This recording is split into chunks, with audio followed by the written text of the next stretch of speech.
નમસ્કાર. સત્યનારાયણ પૂજા આ નામ સાંભળતા જ ઘરમાં થતા હવન, પ્રસાદની સુગંધ અને મંત્રોનો અવાજ યાદ આવી જાય, ખરું ને? આપણામાંથી મોટાભાગના લોકોએ ક્યારેક ને ક્યારેક આ પૂજામાં ભાગ લીધો જ હશે. પણ શું આપણે ક્યારેય વિચાર્યું છે કે આ બધી વિધિ પાછળનું સાચું કારણ શું છે? શું આ ખાલી એક પરંપરા છે જે આપણે વર્ષોથી નિભાવતા આવ્યા છીએ, કે પછી આની પાછળ કોઈ ઊંડું રહસ્ય છુપાયેલું છે? તો ચાલો આજે આપણે સાથે મળીને આ પૂજાની ઉપરછલ્લી વિધિઓથી આગળ વધીને એના ઊંડાણમાં ડૂબકી લગાવીએ અને એના આંતરિક અનુભવને સમજવાનો પ્રયત્ન કરીએ. અને આ સવાલ જ આપણને આખી વાતના મૂળ સુધી લઈ જશે. શું આ સામાન્ય દેખાતી પૂજા, એના મંત્રો, એની સામગ્રી અને એની કથામાં ખરેખર એવી કોઈ તાકાત છે? કોઈ એવું સૂક્ષ્મ વિજ્ઞાન છે જે આપણા સૂક્ષ્મ શરીર એટલે કે આપણી એનર્જી અને આપણી ચેતના પર અસર કરી શકે? ચાલો આ રહસ્યને ઉકેલવાની શરૂઆત કરીએ, અને એની શરૂઆત ખુદ ભગવાનના નામથી જ થાય છે. તો સૌથી પહેલાં આપણે એ સમજીએ કે આ પૂજાનો આખો સાર એના નામમાં જ કેવી રીતે સમાયેલો છે.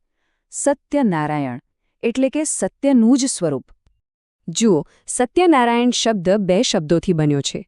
પહેલો છે સત્ય, એટલે કે એવી સચ્ચાઈ જે ક્યારેય બદલાતી નથી, જે શાશ્વત છે. અને બીજો શબ્દ છે નારાયણ, જેનો અર્થ થાય છે જે દરેક જીવની અંદર રહેલો છે. તો સત્યનારાયણ એટલે એ પરમતત્વ જે પોતે જ સત્યનું મૂર્ત સ્વરૂપ છે. અને આ જ વાત સમજવા જેવી છે કે આ પૂજાનો મુખ્ય હેતુ બહાર ક્યાંક નહીં, પણ આપણી અંદર રહેલા એ જ સત્ય સાથે જોડાવાનો છે. ઓકે, તો હવે આપણે નામનો ઊંડો અર્થ તો સમજ્યા. ચાલો હવે પૂજાના એ પાસા પર આવીએ જે આપણે બધા સારી રીતે જાણીએ છીએ, એની વિધિ અને એમાં વપરાતી સામગ્રી. આપણને ખબર જ છે કે આ પૂજા મોટાભાગે પૂનમ કે એકાદશી જેવા શુભ દિવસોએ થાય છે, અથવા તો ઘરમાં કોઈ મોટું સારો પ્રસંગ હોય, જેમ કે નવું ઘર લીધું હોય, લગ્ન હોય કે પછી જન્મદિવસ. જીવનના દરેક સારા પ્રસંગે આપણે આ પૂજા કરતા હોઈએ છીએ. અને પૂજાની સામગ્રી પણ કેટલી પરિચિત છે ને! કળશ, પંચામૃત, જાત જાતના ફળ, ફૂલ અને ભગવાન વિષ્ણુને સૌથી પ્રિય એવા તુલસીના પાન. અને હા, પ્રસાદમાં બનતો શીરો, એને તો કેમ ભૂલાય? એ તો આ પૂજાની એક ખાસ ઓળખ છે. પણ આ બધી સામાન્ય દેખાતી વસ્તુઓનું પોતાનું એક ગહન આધ્યાત્મિક મહત્વ છે. પૂજાના જે મુખ્ય સ્ટેપ્સ છે એ પણ એકદમ વ્યવસ્થિત છે. પહેલાં શુદ્ધિ અને સ્થાપના થાય, પછી વિઘ્નહર્તા ગણેશજીની પૂજા, પછી મંત્રોચ્ચાર, પછી એ 5 અધ્યાયની કથાનું વાંચન, અને છેલ્લે આરતી અને પ્રસાદ, બધું જ એક ચોક્કસ ક્રમમાં ગોઠવાયેલું છે. અને બસ અહીંથી જ આપણી અંદરની યાત્રા શરૂ થાય છે. આપણે વિધિ જોઈ લીધી, સામગ્રી પણ જોઈ, પણ આ બધાની પાછળનો અસલ અર્થ શું છે? શું કામ આ બધી ક્રિયાઓ કરવામાં આવે છે? એનું તાત્પર્ય શું છે? તો ચાલો હવે વિધિથી પણ આગળ વધીએ અને એના ગહન આધ્યાત્મિક અર્થને સમજવાનો પ્રયત્ન કરીએ. આપણે એ જાણવાની કોશિશ કરીશું કે આ પૂજાની પાછળ કયું સૂક્ષ્મ વિજ્ઞાન કામ કરે છે જે આપણા અસ્તિત્વ પર આટલી ઊંડી અસર કરે છે. અને આજ આ પૂજાનો સાચો સાર છે. આ કોઈ બહારની ક્રિયા નથી, પણ એક અંદરની યાત્રા છે. આપણા અહંકારને, આપણા હુંપણાને ઓગાળીને આપણી અંદર જે શુદ્ધ સત્ય ચેતના રહેલી છે એની સાથે એક થઈ જવાની યાત્રા. દરેક મંત્ર, દરેક સામગ્રી, દરેક ક્રિયા, બધું જ આ એક જ લક્ષ્ય માટે છે. અને પેલી 5 અધ્યાયની કથા જે આપણે સાંભળીએ છીએ એ ખાલી વાર્તાઓ નથી, એ તો જીવન જીવવાના 5 મહાન સિદ્ધાંતો છે. સત્ય પર અતૂટ વિશ્વાસ રાખવો, પ્રાર્થના અને દાનની શક્તિને સમજવી, અહંકારનો ત્યાગ કરવો, કર્મના સિદ્ધાંતને માનવો, અને પ્રસાદ એટલે કે ઈશ્વરની કૃપાને બધા સાથે વહેંચીને આનંદ માણવો. આ 5 વાતો જ કથાનો મૂળ સંદેશ છે. અને હવે આપણે આ ચર્ચાના સૌથી ઊંડા અને રસપ્રદ ભાગ પર આવીએ છીએ, સૂક્ષ્મ શરીર પર પ્રભાવ. આ પૂજા આપણા આ ભૌતિક શરીરની સાથે સાથે આપણું જે ઊર્જા શરીર છે, જેને એનર્જી બોડી પણ કહેવાય, એના પર કેવી રીતે અસર કરે છે? આ ખરેખર ચેતનાનું વિજ્ઞાન છે.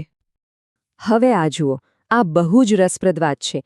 પૂજાના જે સ્પંદનો, જે વાઇબ્રેશન્સ પેદા થાય છે, તે આપણા અસ્તિત્વના 5 સ્તર, જેને યોગની ભાષામાં કોષ કહેવાય છે, એને શુદ્ધ કરે છે. સૌથી પહેલાં અન્નમય કોષ, એટલે કે આપણું આ ફિઝિકલ શરીર. એમાં એકદમ હળવાશ અનુભવાય છે. પછી આવે પ્રાણમય કોષ, આપણી એનર્જી બોડી, જેનાથી શ્વાસમાં એકદમ શાંતિ આવે. ત્રીજું મનોમય કોષ, એટલે આપણું મન, એમાં આનંદ અને પ્રસન્નતા છવાઈ જાય છે.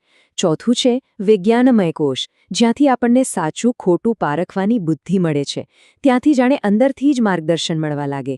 અને છેલ્લે આનંદમય કોષ, જ્યાં આપણને પરમ દિવ્ય શાંતિનો અનુભવ થાય છે. વિચાર કરો, એક પૂજા આપણા અસ્તિત્વના દરેક સ્તરને સ્પર્શે છે. અને આ પ્રભાવ આપણા ઊર્જા કેન્દ્રો એટલે કે ચક્રો પર પણ પડે છે. મણિપુર ચક્ર એક્ટિવ થવાથી આપણો આત્મવિશ્વાસ વધે છે. અનાહત ચક્ર એટલે કે હૃદય ચક્ર જાગૃત થવાથી પ્રેમ અને કરુણાનો વિકાસ થાય છે. વિશુદ્ધિ ચક્ર જે ગળામાં હોય છે એ શુદ્ધ થવાથી આપણી વાણીમાં સત્ય અને શક્તિ આવે છે. આજ્ઞા ચક્ર દ્વારા આપણી આંતરિક દૃષ્ટિ ખુલે છે. અને આ બધું જ અંતે આપણને સહસ્રાર ચક્ર પર પરમાત્મા સાથે એકતાનો અનુભવ કરાવે છે. પણ વાત અહીં જ પૂરી નથી થતી. આ પૂજાથી કેટલાક એવા ગૂઢ આધ્યાત્મિક ફાયદા પણ થાય છે જે આપણી સામાન્ય નજરે દેખાતા નથી. કહેવાય છે કે આ પૂજાના પ્રભાવથી વ્યક્તિની સૂક્ષ્મ ઇન્દ્રિયો જાગૃત થઈ શકે છે. સપનાઓ વધુ સ્પષ્ટ બને છે. કેટલાક લોકોને તો પૂજા દરમિયાન દિવ્ય સુગંધ કે પ્રકાશનો અનુભવ પણ થાય છે, જે વિષ્ણુ તત્વની હાજરીનો સંકેત મનાય છે. એટલું જ નહીં, આ પૂજાથી પિતૃઓની આત્માને પણ શાંતિ મળે છે. અને જે ઘરમાં આ પૂજા થાય ત્યાંથી નકારાત્મક ઉર્જા દૂર થાય છે અને સકારાત્મકતાનો વાસ થાય છે. આ આખી પ્રક્રિયા, આ બધી વિધિ, મંત્રો અને કથા, આ બધું આપણને એક અંતિમ અનુભવ તરફ લઈ જાય છે.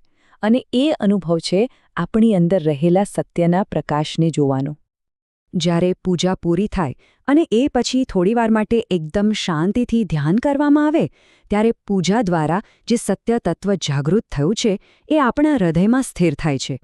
અને પછી ધીમે ધીમે એ પ્રકાશની ઊર્જા ઉપરની તરફ ઉઠીને સહસ્રાર ચક્ર સુધી, એટલે કે આપણા મસ્તકના સૌથી ઉપરના ભાગ સુધી પહોંચે છે. અને એ જ ક્ષણે અંતિમ અનુભૂતિ થાય છે, હું જ સત્ય છું અને સત્ય જ મારું સાચું સ્વરૂપ છે. આમ સત્યનારાયણની પૂજા એ બહાર રહેલા કોઈ ભગવાનની પૂજા નથી, પણ આપણી અંદર જ સૂતેલા પરમ સત્યને જગાડવાની એક ખૂબ જ શક્તિશાળી અને વૈજ્ઞાનિક પ્રક્રિયા છે. આ જ તેનો સાચો અર્થ છે અને આ જ તેનું અંતિમ ફળ.